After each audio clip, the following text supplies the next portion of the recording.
거절하는 용기를 좀 낼 수 있어야 합니다. 그래서 거절에 대한 정말 중요한 우리 몇 가지 이야기들 이 책에서 함께 보려고 하는데요. 자, 45쪽입니다. 45쪽에 저희 아버지가 알려주신 아주 지혜로운 내용이 있어요. 같이 보실까요? 부탁에는 두 가지가 있다. 몸으로 할 일과 돈으로 할 일. 남의 부탁을 들어주느라 내 몸이 힘들어지면 정작 나를 위해서 투자할 시간과 에너지를 잃게 된다. 남을 위해서 나에게 피해주는 일은 하지 마라. 그러면 인간관계가 부담스러워진다. 돈 부탁을 받으면 내가 가진 현금 안에서 당장 없어도 불편하지 않을 만큼의 돈을 주고 아까워하지도 돌려받을 생각도 하지 마라. 단 거절당한 사람이 수치심을 느끼지 않도록 말과 표정에 진심을 담아라. 당장은 원망할 수 있겠지만 시간이 지나면 고마워하게 된다. 원하는 만큼을 얻지 못해서 끝까지 원망하는 사람은 인연이 거기까지인 사람이다. 나는 거절 못하는 성격 때문에 나는 물론이요, 가족에게까지 피해를 주며 살았다. 내가 거절하면 관계가 깨어질까봐 두려워서 그랬다. 그런데 돌이켜보면 좋은 관계를 유지하고 싶은 사람은 상대에게 피해를 줄 수 있는 과한 부탁을 하지 않는다. 그런 사람을 경계해라. 남의 부탁을 거절하는 그 순간은 힘들다. 하지만 잘 거절하는 연습을 해야 앞으로 너와 네 가족을 지킬 수 있다. 저는 거절에 대해서 많은 공부를 하고 거절에 대해서 제가 많은 또 실패를 했고 또 거절을 못해서 괴로워하는 수많은 사람들을 상담할 때 이 이야기를 해줍니다. 그러면 많은 분들이 고개를 끄덕이시더라고요. 거절 못하는 내 성격 때문에 내 가족이 힘들어질 수도 있습니다. 꼭 기억하시고 거절하는 지혜와 용기 한번 내어보시는 게 어떨까요? 우리 56쪽 보겠습니다. 남탓만 하다 보면 과거를 살게 돼요. 저도 남탓 참 많이 했어요. 그런데 이 남탓은요, 나를 계속 과거에 갇히게 하는 가장 독약인 셈이더라고요. 그래서 이 남 탓을 할 게 아니라 생각을 좀 바꿔야겠다라는 생각을 하면서 이 글을 쓰게 되었습니다. 남 탓을 하는 것, 이것은요 60쪽에 또 제가 핵심을 응축해 놓았는데요. 남 탓을 하는 것은 나 자신과 내 인생을 과거에 갇혀서 한 발짝도 앞으로 나오지 못하게 합니다. 그래서 현재를 살자. 과거에 매몰되어 사느라 현재를 잃는 건 미래도 잃는 것이다. 나에게 상처 준 내 인생에 도움이 안 되는 그 사람 때문에 나의 현재와 미래까지 잃을 것인가? 그가 내 현재와 미래까지 조정하게 할 것인가? 사람을 못 알아본 내 잘못이 크다. 이 비싼 배움을 통해서 나는 앞으로 실수하기 이전보다 더 잘 살 수 있을 것이다. 이렇게 정리해 보았습니다. 우리는 겪고 나서 배운 것을 잊지 않으면 됩니다. 겪기 전에 배움을 통해 사람 보는 안목도 길러야 되겠죠. 남탓 중독증에서 벗어나 끊임없이 배우고 나를 발전시킬 때 타인을 대하는 표정과 말이 바뀝니다. 그러면 자연스럽게 나를 믿어주고 위해주는 좋은 사람들이 내 곁에 모이게 될 것입니다. 우리 그런 즐거운 체험들을 앞으로 함께 해보면 좋겠습니다. 사람들과 잘 지내고 싶다면 어떻게 해야 하나요? 라는 질문을 정말 많이 받습니다. 어떤 특별한 비법이 심리학에 있을 것 같지만 사실은 그렇지 않답니다. 누군가를 만났을 때 용기 내어서 먼저 한번 활짝 웃으십시오. 이렇게 활짝 웃는 내 표정을 통해서 나를 험담하려고 했던 사람, 나를 비난하려고 했던 사람, 그리고 나에게 과한 부탁을 하려고 했던 사람, 이런 사람들이 좀 더 긍정적인 생각을 갖게 되고 저 사람이 나를 좋아하나 봐. 나도 저 사람에게 좋은 것을 주고 싶어. 이런 감정을 또 불러 일으키게 하는 효과도 있다는 거 기억하시면 좋겠습니다. 그 다음 파트는 생각과 감정, 나를 지키고 나를 키우는 이기적인 마음 사용법이라고 되어 있는데요. 자, 선생님들, 이 생각과 감정을 선택할 수 있다는 것, 어떻게 평소에 생각해 보셨습니까? 나의 생각과 감정은 외부에서 당연히 내 환경이 나에게 자극을 통해서 준 것인데 이걸 어떻게 바꿀 수 있어요? 라고 말하는 분들이 계세요. 하지만 그렇지 않습니다.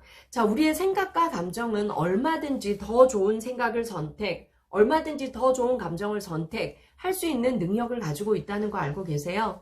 오늘 이 책에 있는 내용 중에서 아주 중요한 핵심만 저와 한번 함께 나누어 보도록 하겠습니다.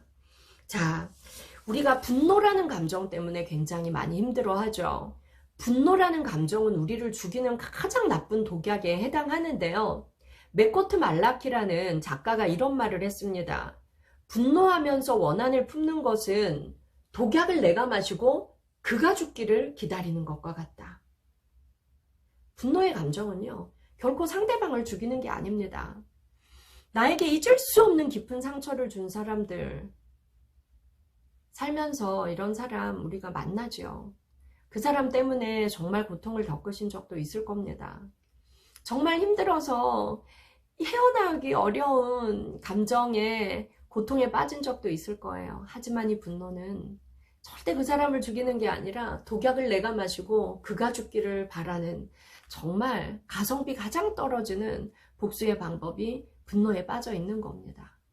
우리 78쪽에 이 멋진 문장을 제가 넣어두었어요. 다시 한번 78쪽에 있는 이 문장을 제가 읽어드릴게요. 분노하며 원한을 품는 것은 내가 독을 마시고 상대가 죽기를 바라는 것이다. 어때요? 지금도 선생님들 마음에 누군가에 대한 분노가 혹시 있으십니까? 그러면 오늘 용기 내어서 그 분노의 감정 한번 털어보십시오. 그가 죽은 게 아니라 이때까지 내가 죽은 것이었습니다. 오늘 일기장에 한번 써보셔도 좋을 것 같습니다. 내가 잊을 수 없는 분노의 감정이 있다면 어떤 감정일까? 내가 잊을 수 없는 고통이 있다면 이거 어떻게 극복할 수 있을까?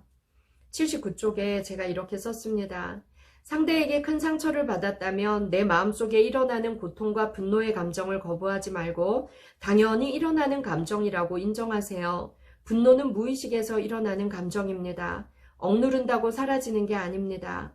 상대가 가까운 관계였다면, 특히 가족이라면 고통이 더 크고 오래 갑니다. 관계의 죽음도 죽음입니다. 애도의 시간이 필요합니다. 애도의 시간을 충분히 가지지 않고 관계를 정리할 수는 없어요. 자기 비난은 금물입니다. 분노를 없애려는 무모한 노력을 멈추고 그 분노를 자연스러운 감정으로 우선 받아들이십시오. 하지만 이미 다친 나를 보호하기 위해서 분노를 행동으로 옮겨서는 안 됩니다. 분노가 행동이 되는 순간 예측 불가능한 위험이 내 인생에 더 큰 상처를 낼 수도 있습니다.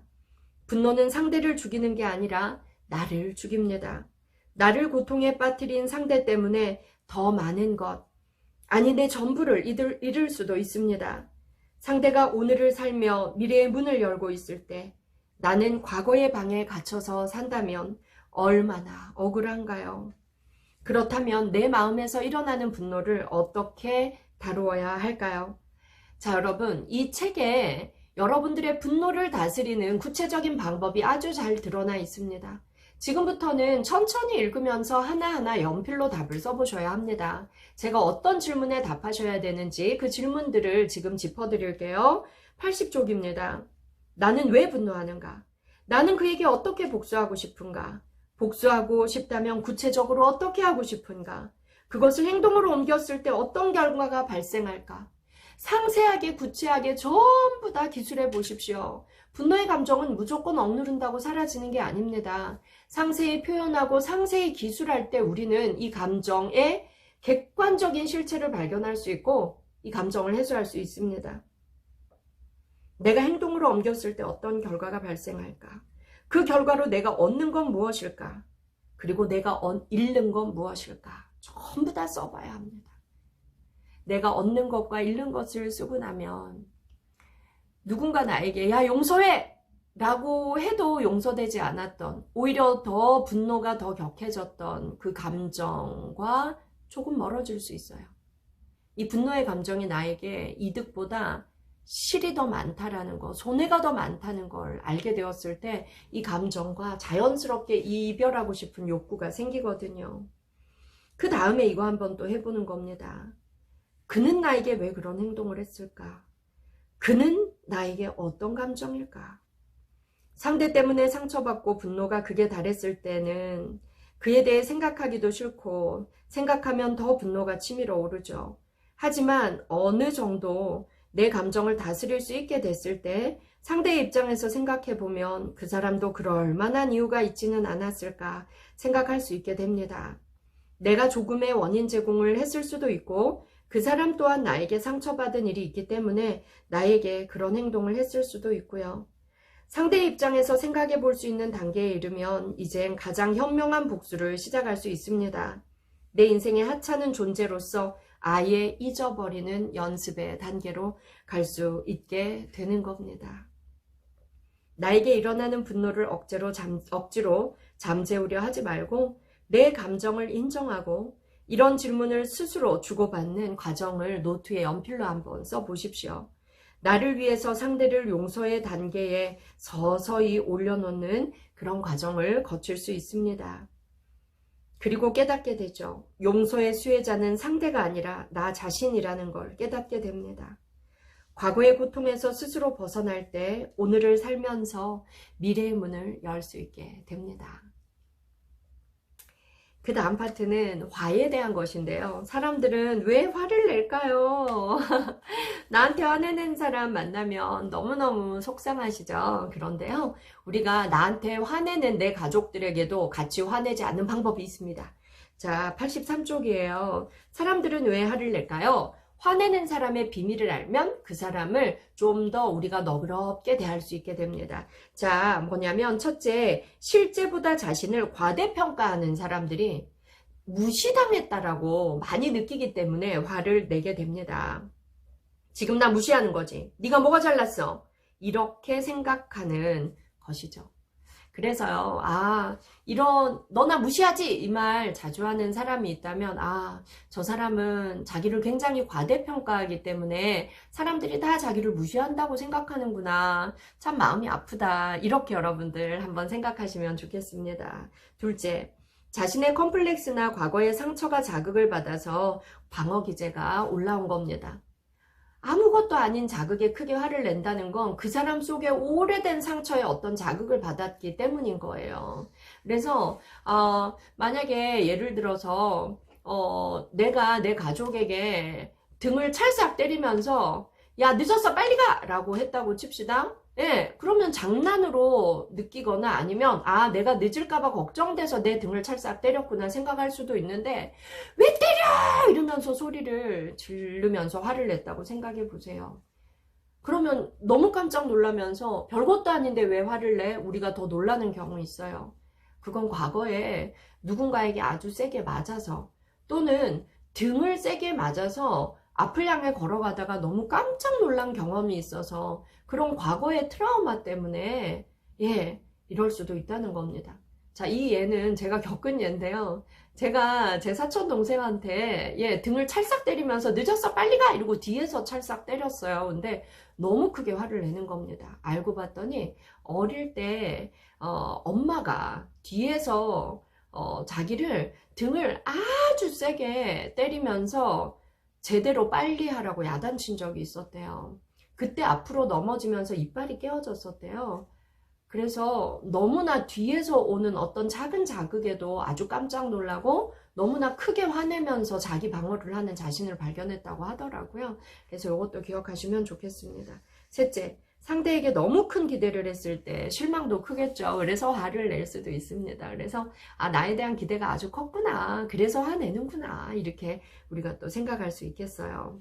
넷째, 이건 아주 저질이에요.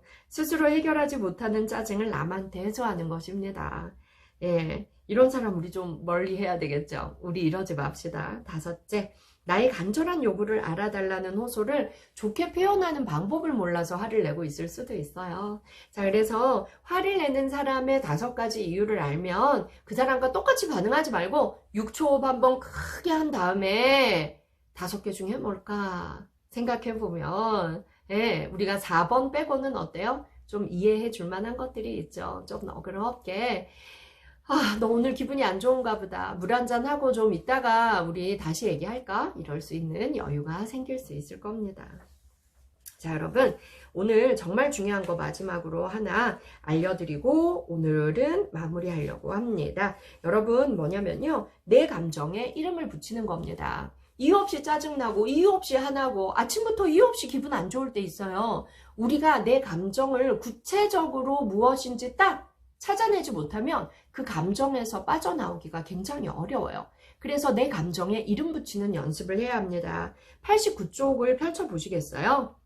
한국인이 주로 쓰는 감정어휘라고 나와 있죠. 여러분 여기에는요. 자, 만족, 흥미, 기쁨, 놀람, 걱정, 후회, 부끄러움, 슬픔, 분노, 혐오, 시름, 경멸, 질투. 우리가 느끼는 모든 감정 단어가 나와 있어요. 좋은 감정과 나쁜 감정이 다 나와 있습니다. 내가 느끼는 이 감정 뭐지? 좋은 감정이라면 괜찮아요. 그런데 그게 부정적인 감정 때문에 힘들다면 이 페이지를 펼쳐놓고 여기서 뭘까 체크하셔야 돼요.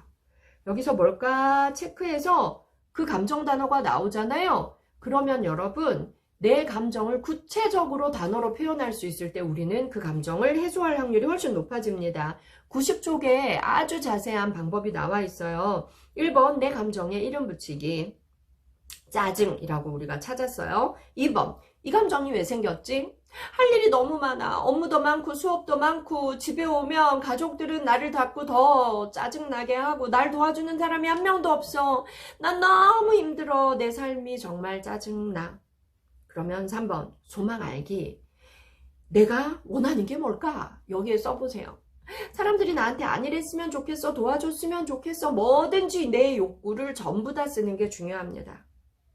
그리고 이 욕구를 쓸 때 욕하고 싶어, 싸우고 싶어, 때려치고 싶어, 다 좋아요. 전부 다 쓰세요. 정말 내 원초적 욕구를 다 써보세요. 그 다음 4번입니다. 행위 선택. 이게 제일 중요해요. 내가 어떻게 행동하는 게 나를 위해서 좋을까?